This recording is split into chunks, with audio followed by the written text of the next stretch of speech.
Ao longo da história, o Brasil enfrenta desafios consideráveis no que se diz respeito à segurança pública. Dados estatísticos revelam índices alarmantes de crimes urbanos, incluindo homicídios, roubos e tráfico de drogas.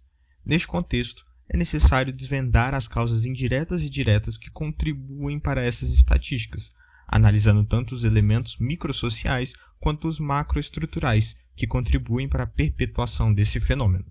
A abordagem proposta visa desmembrar os fatores determinantes da criminalidade urbana, explorando desde as disparidades socioeconômicas que alimentam a desigualdade até as falhas no sistema de educação e emprego. Além disso, é crucial examinar criticamente as estratégias de aplicação da lei e os mecanismos de resposta institucional, buscando entender como esses elementos interagem para moldar o panorama da segurança nas cidades brasileiras.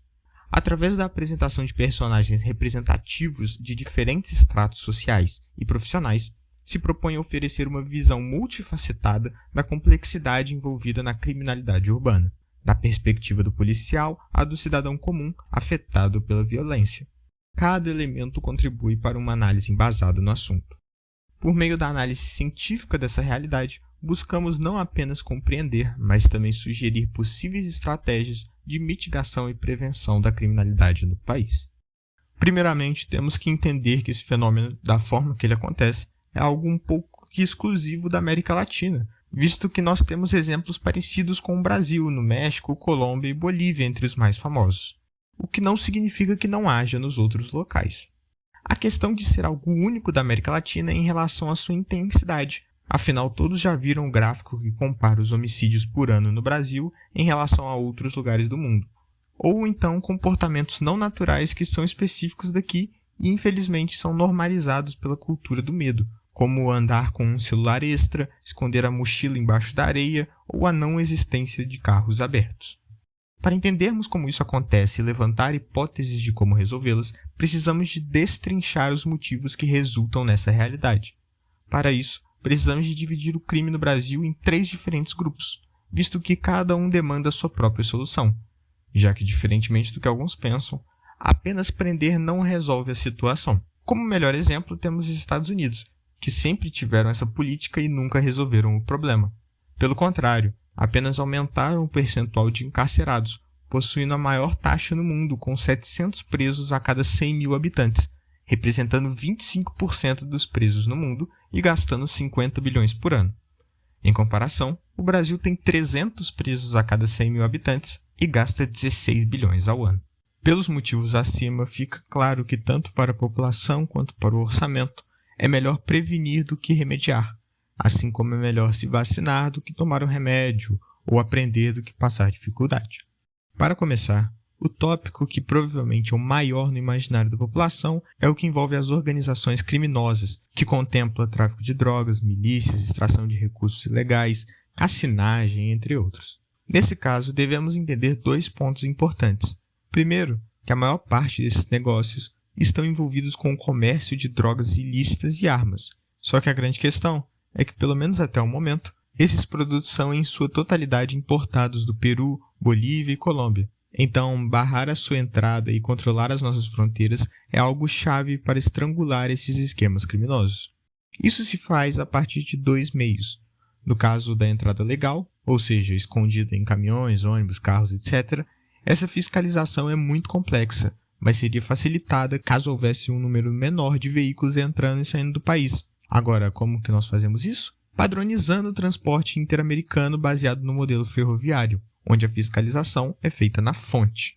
Finalmente, no caso da entrada ilegal, o que na maioria das vezes é feita por caminhos não oficiais pela floresta amazônica, poderia-se realizar essa fiscalização a partir de ações das forças armadas, principalmente o exército no caso, e utilizar uma força de cerca de 200 mil pessoas que historicamente são tidas no imaginário comum como capinadores ou pintores de meio fio, ao mesmo tempo que aproveitamos essa oportunidade para especializar esses batalhões em combate florestal. Beleza, digamos que tudo isso dê certo.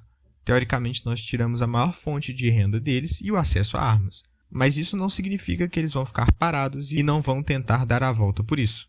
Então, por fim, Para girar a faca, é necessária uma operação massiva de investigação e inteligência para descobrir identidade, localidade e agenda das cabeças do grupo, ao mesmo tempo que se esclareça toda a organização estrutural da quadrilha, de modo que se impossibilite seu funcionamento desde a raiz, visto que não adianta nada subir o morro se o líder está na zona nobre e continuará operando, com a única diferença é que dessa vez será com peões diferentes. Passando para o próximo grande problema de segurança e justiça no Brasil, temos os crimes institucionais, sendo o mais famoso deles a corrupção. E aqui temos a mesma questão tratada anteriormente. Apenas um serviço de inteligência avançado que consiga destrinchar e destruir todo o sistema por dentro vai conseguir combater tais atividades. Agora, uma mudança interessante é que quando se fala de segurança, um dos debates é da vítima da sociedade, mas nesse caso não há nenhum argumento para defender essa tese.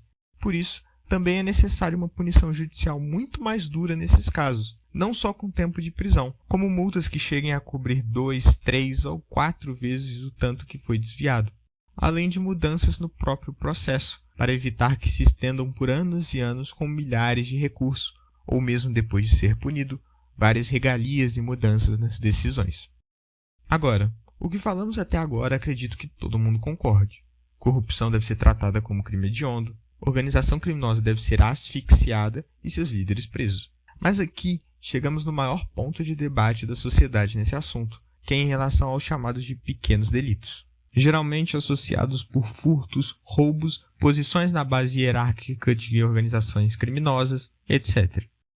Você até pode defender que isso é resultado de impunidade ou qualquer coisa, mas não é isso que os dados mostram, assim como nós vimos no caso dos Estados Unidos.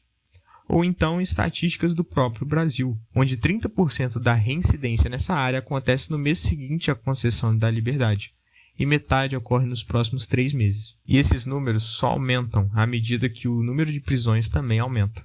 Ou então uma pesquisa feita no Brasil e publicada na Scientific Reports, que quase 1/4 dos casos criminais dos jovens poderiam ser evitados em uma realidade sem pobreza. O que acaba acontecendo é que esses crimes são muitas vezes cometidos por jovens em uma realidade que não arruma emprego e o estudo não parece levar por um caminho tão diferente assim, pelo menos na visão deles.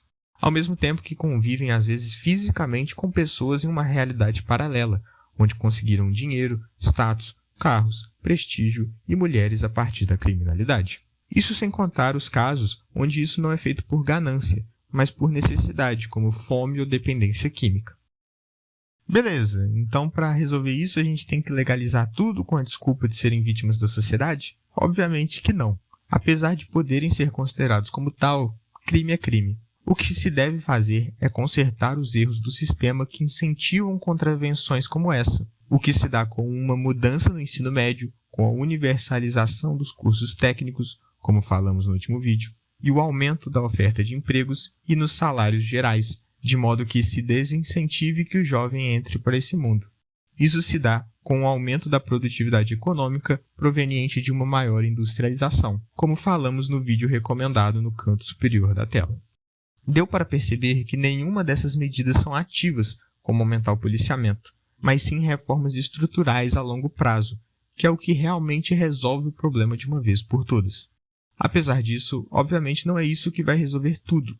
Outras medidas também são benéficas, como o próprio aumento do contingente policial, a universalização das câmeras para agentes de segurança e a desburocratização de processos judiciais. Na verdade, até mesmo fatores aparentemente aleatórios, como o urbanismo, afetam os dados da criminalidade, como mostra a pesquisa e a teoria das janelas quebradas, onde quanto melhor e mais bonito for o bairro, menores são os índices de criminalidade, como apontam os dados que reparos em casas de proprietários de baixa renda diminuíram os crimes em 21,9% na Filadélfia, ou então a reforma e limpeza de terrenos baldios, que diminuíram os crimes violentos em 30%. Por fim, o caso de Medellín, que já foi a cidade mais perigosa do mundo, mas com simples reformas como teleféricos, caminhos para pedestres e parque-bibliotecas, diminuíram os índices da criminalidade. Obviamente, não dá para falar de reforma urbana no Brasil sem lembrar das favelas. Com isso, terminamos aqui a primeira série do canal, onde analisamos os principais problemas estruturais que impedem o Brasil de se tornar uma superpotência. Obviamente faltaram alguns fatores, mas acredito que esses sejam os mais importantes. Eu só tenho que agradecer a todos que participaram dessa análise, seja vendo vídeos, se inscrevendo, compartilhando, deixando seu gostei ou comentando, concordando ou não comigo, já que isso é o normal em uma democracia. Para o futuro, uma pergunta. Já imaginei 2 caminhos para o canal.